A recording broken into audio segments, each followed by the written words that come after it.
Hi guys, and welcome to another video from Between the Ropes TV.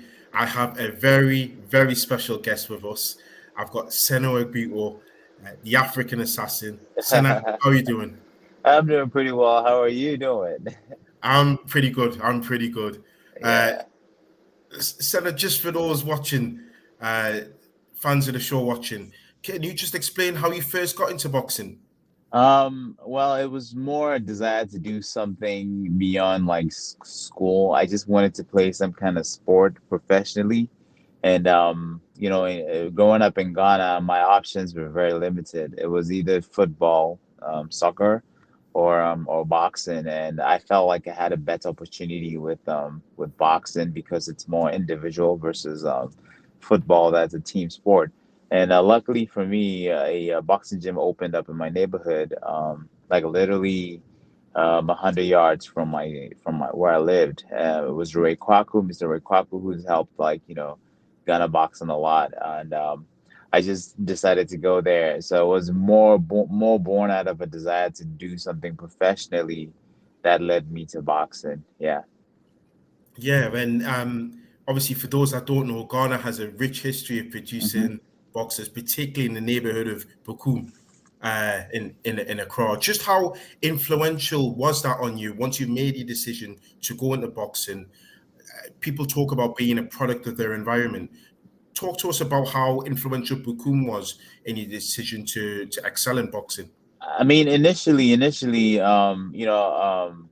didn't really have much exposure to book home, other than my first coach. He came from book home, and he was hired to come train us. But the area where the gym was considered kind of middle to high income, area at Okay, Roman Ridge, okay. and boxing was that was the first time boxing had been introduced into the area. And I remember, even when he came and he saw us, he wasn't sure whether or not we were going to take it seriously. So he was like, man, these guys are not serious. They're just playing around. But he didn't know that I really wanted to do it. So the weeks went by, and then he started to notice that I was really serious. And then eventually, he we signed up to fight in the league. So that's where Bukom comes into play, because almost every other boxer or every one of the boxers that I fought came from Bukom. Mhm, And mhm, mhm. without that, I couldn't have had any competition to keep going on. And eventually, I mean, as I got better, I had to go to Bukom some mornings to train because I became part of the Greater Accra amateur boxing team. And then I had to go there because that's where they had the camps. So I was able to meet a lot of different like fighters from that area. And I knew, of course, about the rich history of Bukom. So it was always, nice to go to that area, learn from the experience of the coaches there, and also some of the fighters, the things that they had to say. So, um, Bukom is a place that I'm very familiar with. I've been many times. I recently went there when I was in Ghana as well. So even though I didn't start my boxing there, it's a place that I feel like I identify with and I know very well. Yeah. Yeah, yeah, and you just come back from a recent trip in Ghana there as well, as you just mentioned. But you also said something about which is really interesting about rich history. Ghana as a country has a rich history with hmm boxing. You look at some of the stars, I'll say that, we've produced over the many decades. You go back to Ikote, DK Poison, Zuma Nelson, Yes. Joshua Clottey, your hmm namesake Joseph Abiko as well, hmm coming there hmm slightly more recently.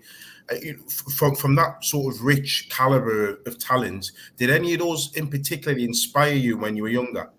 Yeah, absolutely. Azuma Nelson was the biggest influence. We'd wake up, our parents would wake us up at 3 a.m., 2 a.m. because of the time difference, Yeah. America, Ghana. And I remember one of the reasons why I actually got into boxing, other than the fact that I wanted to do something professionally, was that, that feeling of um, that feeling of happiness and inspiration that came from Zuma Nelson winning titles, and I wanted to do the same for my people back home.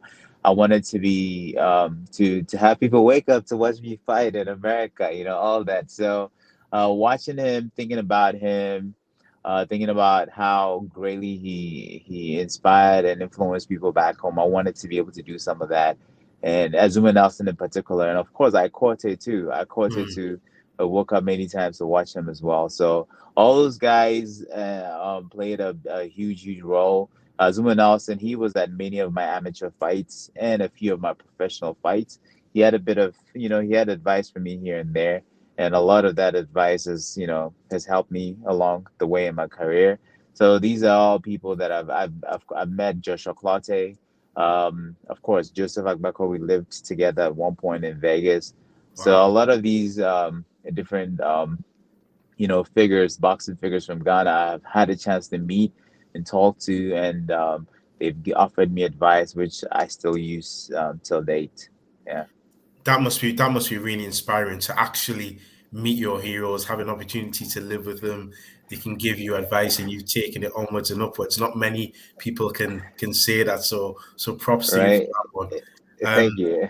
I just want to cast your mind back a few years back, going back to 2011. Uh, you've mentioned in the past about going to the Olympic qualifiers and qualifying at one occasion, but then getting overlooked. Yes. How did that make you feel? Because you can look at somebody like we talk about Olympics and disappointment. You have people like Michael Conlon and Floyd Mayweather and Roy Mm-hmm. Jones. The Mm-hmm. Olympic disappointment they've suffered in the Olympics at Mm-hmm. different stages has inspired them to go on and have winning streaks. Did that have a similar effect for you? Did it change your mentality? For me, like the initial Olympic thing was just to win a medal for Ghana. I feel Mm, like Ghana hasn't had, like a gold, and that was my goal.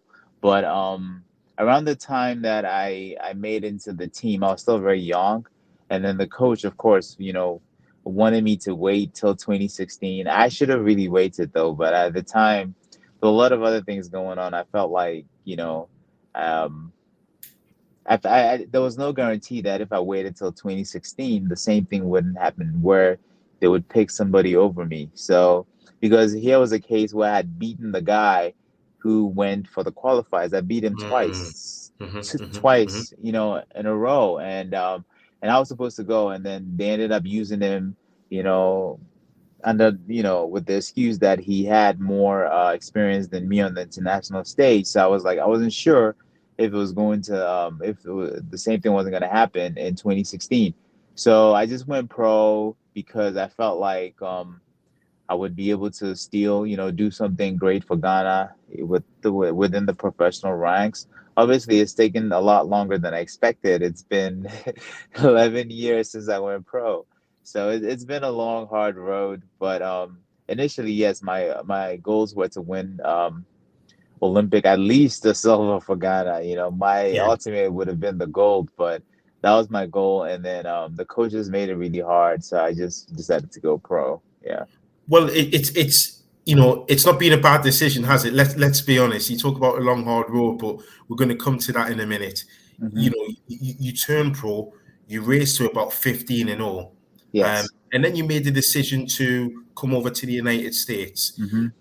I believe you were in the ESPN Boxino Boxino tour. tournament. Yes. Yeah. So what was this? Because a lot of people, especially with your level of talent, could have stayed in Ghana, could have been nice and comfortable, 15 and all. You could have got 30 and all, but you took a brave decision to go to the States. Was there any particular reason for that?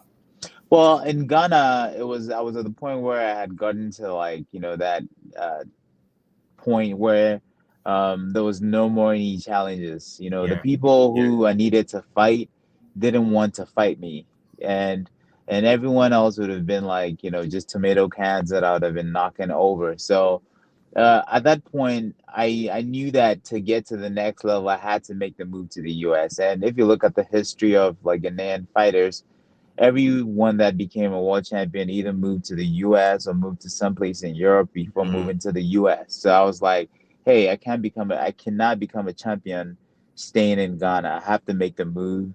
I have to go over there and see what, America offers. So, I mean, it wasn't a decision that I was very happy with because I love Ghana. I wanted to mm. stay in Ghana, but I understood that to accomplish my goals and to be world champion, I needed to make the move. So when time came, there was no question. That was what I was gonna do. Yeah.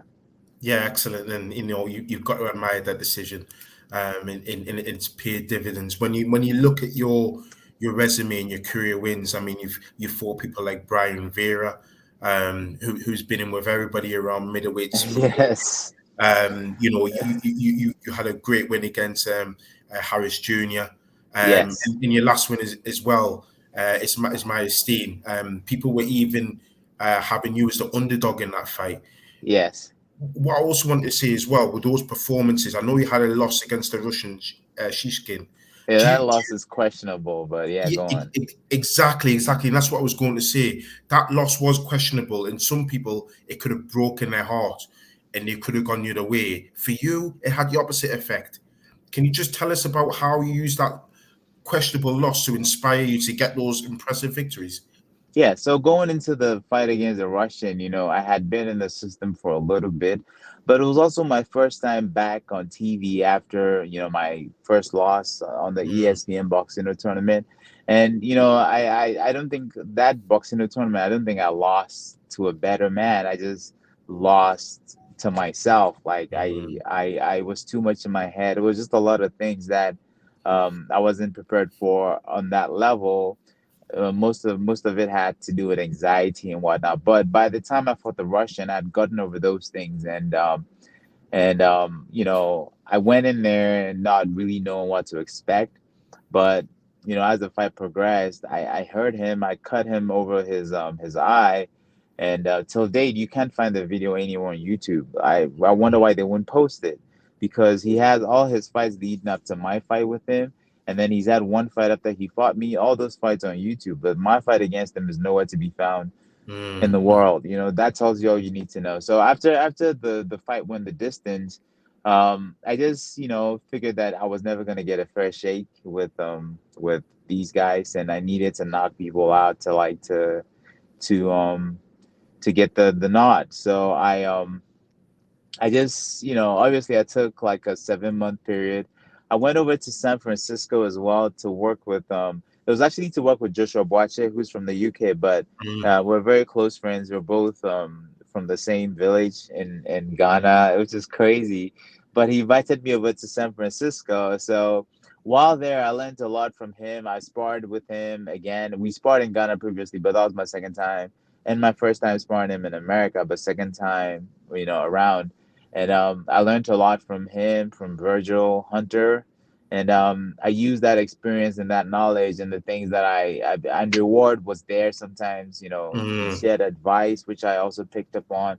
So I used a lot of that to like, I made a few modifications to my training and whatnot, and I feel like that changed my approach, my mindset, my attitude, because in July of last year, I had, it was more of an easy fight in Mexico. I knocked out the guy in the first round, and he was really a journeyman, so that's not to be considered. But then after that, I had two knockouts of two very good guys, including Harris. mm. And going into the Harris fight, I was an underdog as well.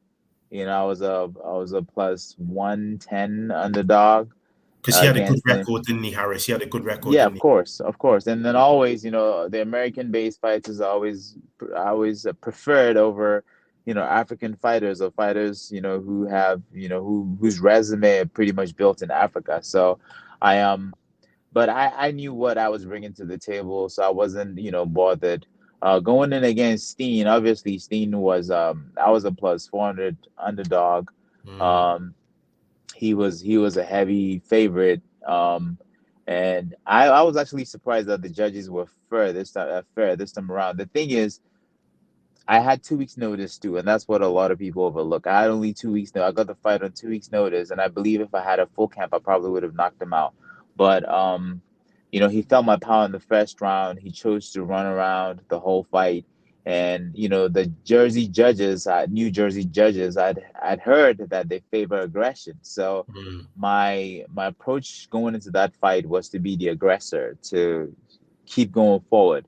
And I initially didn't know what to expect, because watching previous fights of Isaiah Steen, he tended to be the aggressor. He loved to mix it up.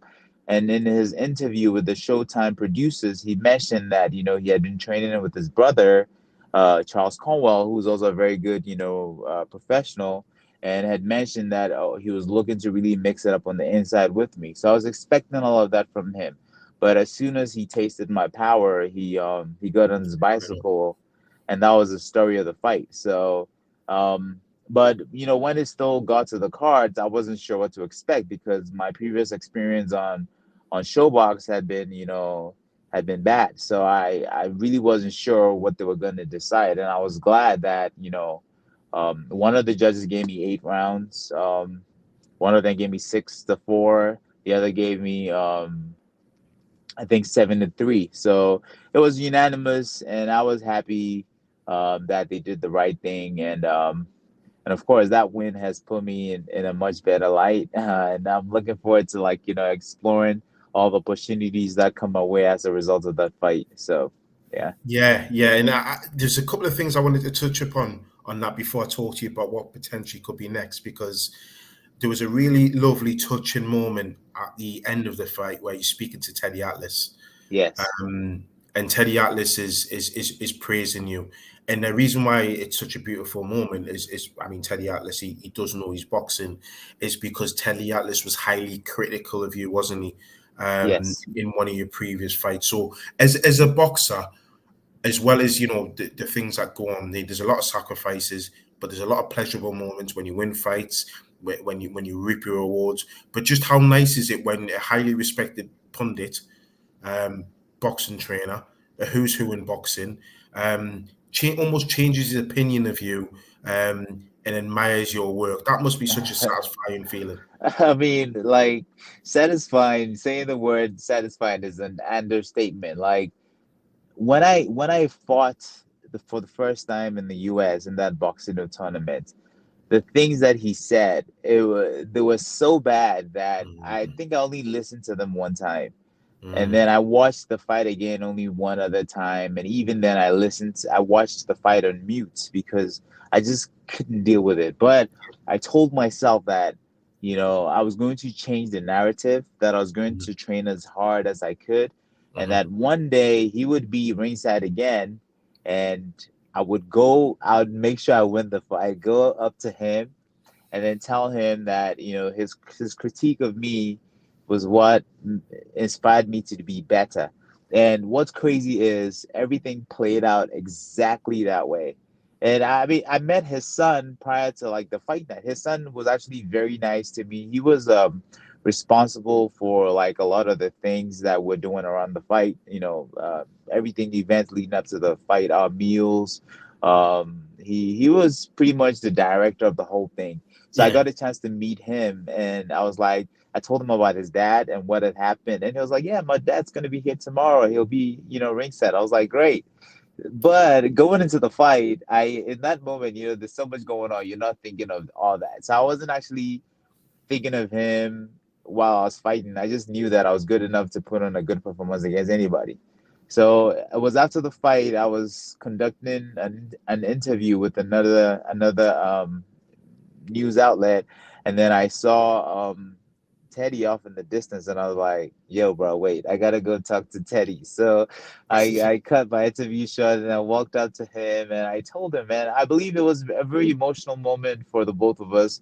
He he appreciated the fact that his critique of me didn't make me vile, angry, or just it didn't make me cower and quit. That I took it, and what I got from what he said was, a lot of people don't take it the same way. They take it Mhm. wrong, or they blind themselves to what has really been said, and they don't seek to change their ways and improve. So he that is the ultimate compliment you can get, from the ultimate validation you can get from it's he's like a legend in the sport of boxing. So for him to say those things about me, you can imagine it just felt unreal. It turned out even better than I imagined. So all praise to God. Yeah, absolutely, and yeah, it definitely was a beautiful slash emotional moment. Um, just one final thing. Obviously that great win you had against Isaiah Steen has really propelled you, and put a lot of super middleweights on notice. You really are in a Yes. stacked division. When you think about it, there's potentially two big fights in your division on both sides of the pond. So Uh-huh. obviously in the States, they're talking about Caleb Plant, who I know you've called out, Uh-huh. David Benavidez. In the Uh-huh. UK, you've got Zach Parker, who was initially going to be fighting Demetrius Andrade. Uh-huh. He's now fighting John Ryder. Ryder.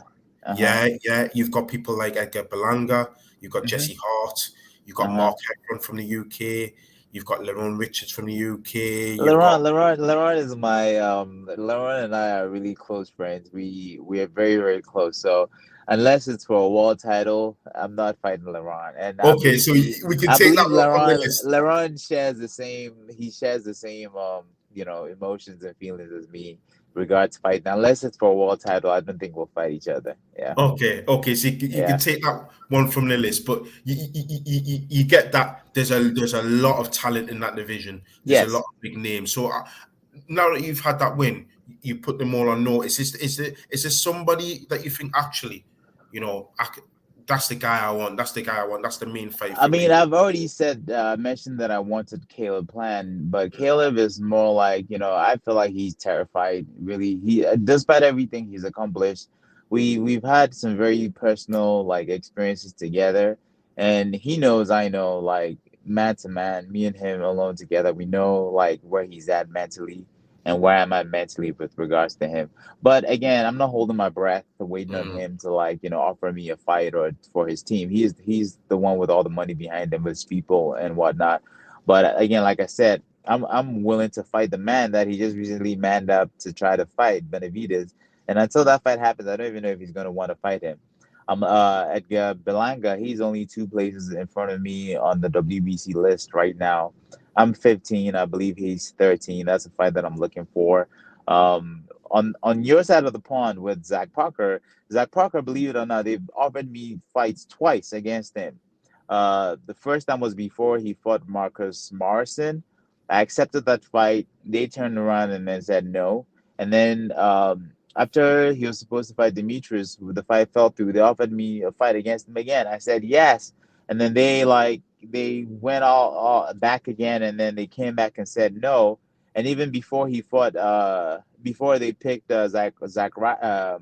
what's his name, John John Ryder. Ryder, before they picked John, they had offered me that fight, and then I said yes again, and then they just went mute. And then next I heard it was John Ryder that he was fighting. So I'm actually sick of Zach. I don't need him either, but I'm looking for more something stateside. I know Christian and Bailey, he's ranked number 2 on the Mm, WBC list. He's from Cameroon, but he's a French national of Cameroonian descent. Or maybe he's Canadian national, one of the two. But they've offered me fights against him as well recently in France. I would love to fight him in America if we can make it happen in America. I think that in Europe, it's hard to get a fair shake even on the B side, especially if it goes the distance. So I'd love to fight him in America. At this point, um, no one's my friend. I mean, like again, even with Lerrone is like me and him. We've met in Ghana. We share a very close bond. That's why I said I wouldn't fight him unless it's for a world title. You understand? But yeah. even so, there wouldn't be bad blood. It would just be, competition. But anyone else, I'm not friends with. So anybody in the super middleweight division can get it. Canelo, right now, ranked 15 in the world. There's no reason why he can't give me a shot at him. I mean, he gave a shot to Caleb. Granted that Caleb was champion, and Caleb needed that belt to become undisputed. But I mean, I've worked my way up. I remember Mm, a year and a half ago, I was ranked 212th on BoxRec, and I remember calling out Caleb, and his cronies around him had a lot of shit to say about me, and they mm, were like, "Oh, you're not even ranked. You're like, look at how far back you are on BoxRec. Like, get into a better position before you call him out." Okay, now I've moved so much further ahead. I'm ranked 15 in the world by the WBC. So, and he's the number one contender at the moment. I mean, Benavidez is interim champion. Canelo is champion. there's no reason why I can't fight any of those guys. Like, Yeah. put me in the mix. Give me a chance to prove myself. That's all I'm asking for. So, yeah, I don't know. And I have a feeling they don't want me to make any money either. But I mean, I don't care. Like, let's go, let's go. I'm ready to get in the mix. I believe they're scared.